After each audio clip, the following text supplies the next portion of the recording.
Folks, this is Book Talk with Corbin. I'm your host, and we have with us a fantastic guest, Dr. Frank Simon. Let me say a little bit to my listeners something about Dr. Simon. This brother has been in the struggle to save, to promote family values for a long, long time. I've watched him for many, many years. He has suffered many attacks. He's made a tremendous amount of sacrifices to stand up for Christ and for Kentucky families in the city of Louisville. Some of the attacks he's experienced from the Courier-Journal, I remember. He may not remember, but I remember I picked up the phone and got a hold of him and said, Dr. Simon, you need to contact an attorney and sue the Courier-Journal for slander.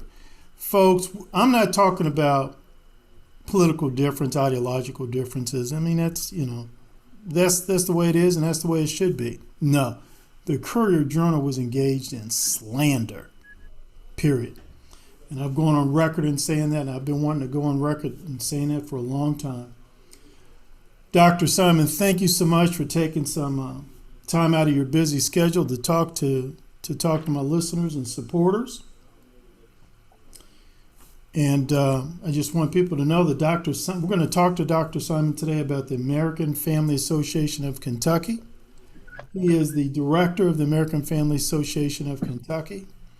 And Dr. Simon, let's start off with just a general question about the American Family Association, AFA. What is this history? When did it get started, and why did it get started? Well, Corbin, I'm going to have to challenge my memory a little bit on all of that, but I'd say we've probably been functioning with the American Family Association for maybe 30 years. Wow. Something like that. And really, it got started with Don Wildman around 30 years ago. And it started out as an anti-pornography organization. Brother Wildman was watching television, and there was so much corruption on it that he had to turn it off. There weren't any good channels.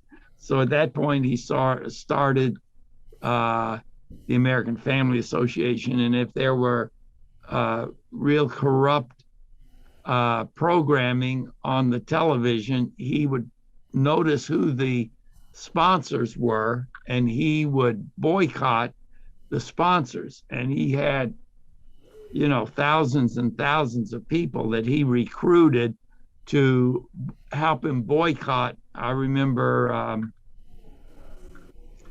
one, let me see, it was something about ranch dressing, some kind of ranch dressing.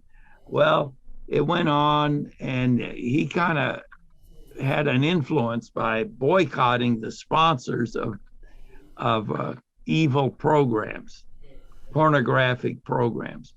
So I never knew him to lose in his boycotting because he had huge number of people. And I guess if a company loses 10% of their customers, that's enough to make them change their behavior. So he did that for years and years, and he was very successful at that. And after a while, he branched out. So it was not just pornography, but it was a pro-life movement. And it had other issues. And then he started making chapters to the American Family Association. And one of them was the Kentucky chapter. Okay. And there were quite a few chapters. But then, Brother Wildman was kind of concerned about his chapters endorsing people that were shouldn't be endorsed or something. So he kind of backed off of the chapter business. And so now there are very few chapters. He didn't do away with the ones that were in existence, but he stopped making new ones. Brother Wildman, the father, has gotten up in years quite a bit. He had some illnesses and things, and so I think he had a bad heart attack. He was in a coma because his heart was so bad. And he came out of that, and there have been other things, medical illnesses.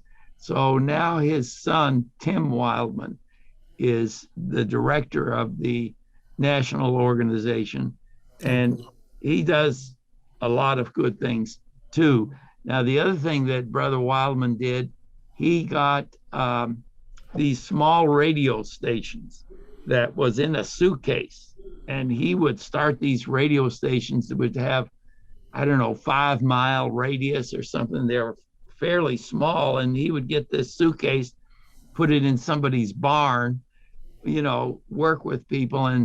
And so he had hundreds, as I recall, of these small radio stations, but they were all connected to his national headquarters. So he had quite a sphere of influence by putting out information on these radio stations.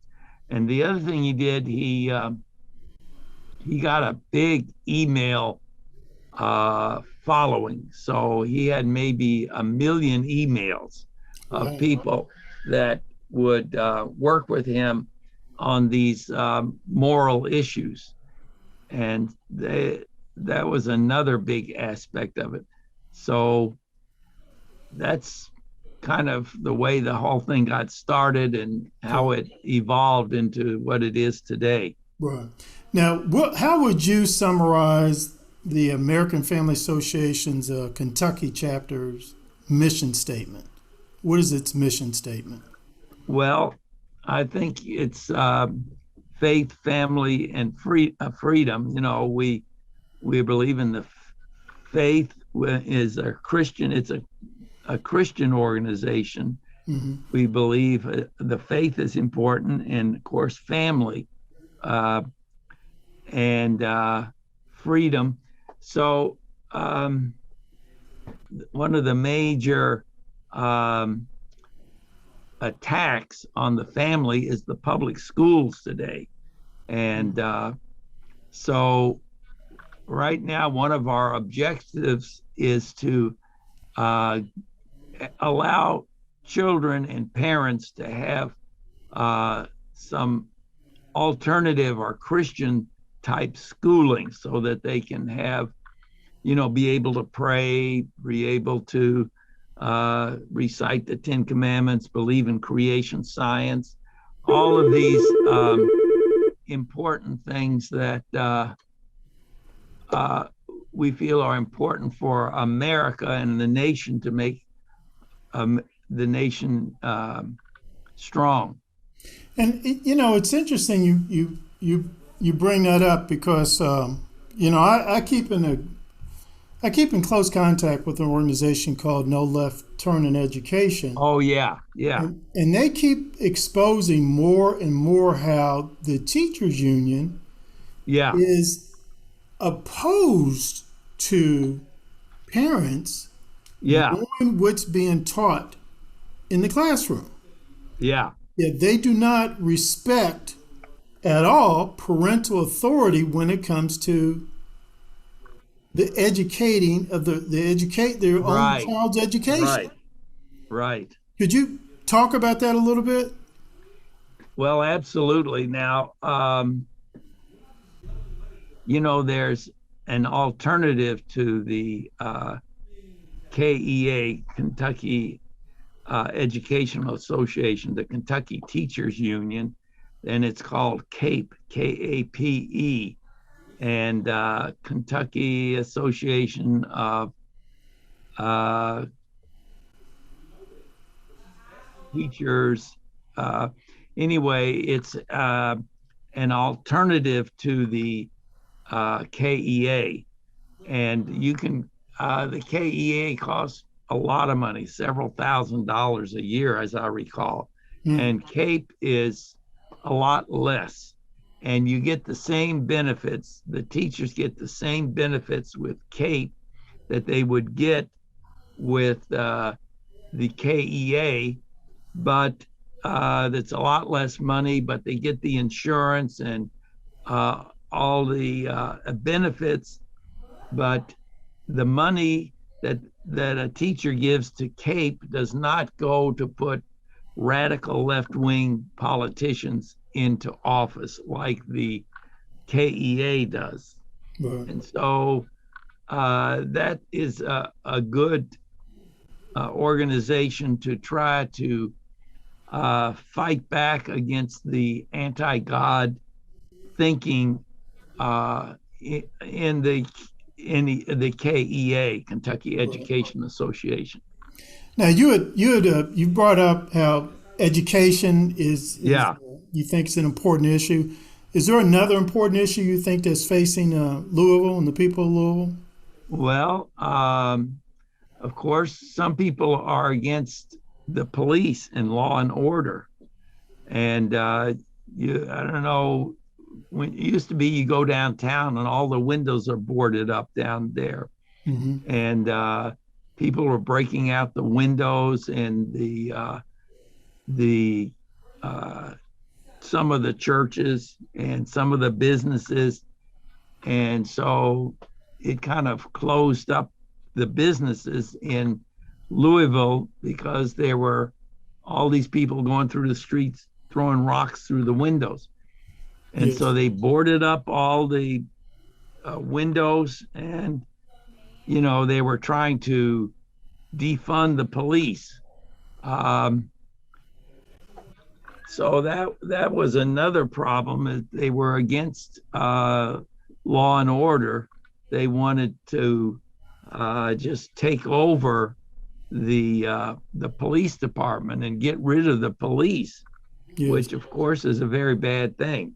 So we need the police very much. We need law and order, and so that was another issue that was very important, is to try to maintain law and order in the city.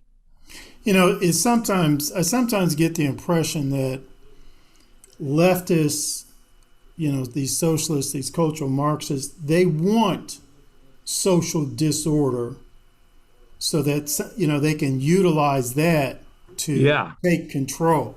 Right. But once they take control, though, they're extreme. They're not concerned about public safety. They create a police state. That's how they keep their control. I think that's fascinating. If you ever really study the history of how these people take power, initially they are very much for criminal behavior, social disruption, social unrest, and then they use that. They use that to ride the power. Then once they come to power, they're not talking about. They don't care about public safety. They care about the police state. Right. That's exactly right. Yeah, so what do you think is first of all, let me say this real quick. This is Book Talk with Corbin. I'm your host.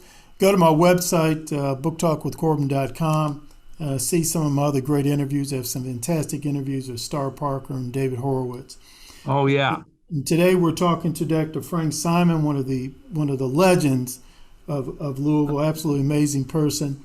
People think that I've done something important, but really I haven't. It's like eating ice cream. I love to be involved in issues and Christianity and the joy and power that comes by people turning to the Lord Jesus. Yes. So I just wanted to say that. Sure. Other issues. Let me think now. We've talked about education. Are you concerned about the mayor's race? Some of the people who are running. Do you have any particular concerns about any individual? Absolutely. I mean, our current mayor Fisher is kind of let us down a little bit. He sort of joined forces with the anti-police, and he doesn't see too much wrong with burning these buildings downtown and starting fires and breaking out windows. He thinks, oh, well, that's all right. He doesn't seem to oppose that. As I understand, he told the police to step back and let him Yes. just burn the buildings and burn. It's unbelievable. I don't understand where he's coming from, but he thinks that, oh, it's good to burn some of the buildings and break out the windows and all of that. I think that is very important to get somebody in as mayor who's concerned about law and order. Yes. And And that's, and yeah, hopefully a lot of the small business owners here in Louisville will share their sentiment with you, because obviously yeah, they gain nothing from that. yeah, I mean, yeah, the absolutely. windows blown out, and their customers don't feel safe, and Yeah, I mean, this is yeah, just, and it's the small businesses that employ people. It's the that's small right. businesses that pay the taxes that Right, the services we all need. I mean, right. I'm as baffled as you are, doctor, about that kind of thinking. Yeah, Yeah, absolutely. I just don't We get it. need to, someone said we're all in the same boat, Yes, and we need to work together to bring our city back and uh, get people elected who care about law and order, what's right and wrong. And uh, we need all to work together to try to save our city. right. And bring somebody in who wants to uplift and Yeah, support and encourage small business owners and entrepreneurs. absolutely. Yeah. Absolutely. Doc, does AFA have a website that we can go to? Yes, it's AFAKY.net.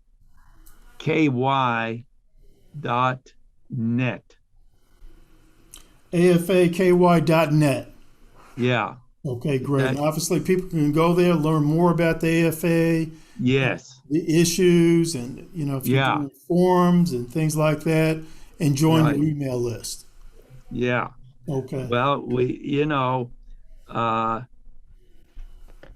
we need to be able to communicate and work together to get responsible people in public office to Mhm. save our small business owners and to work together and just keep civilization going, you Yes. might even say, and Yes. to get our schools where they're a positive factor. The other day I was looking into schools. There's a huge gap, achievement gap in our schools.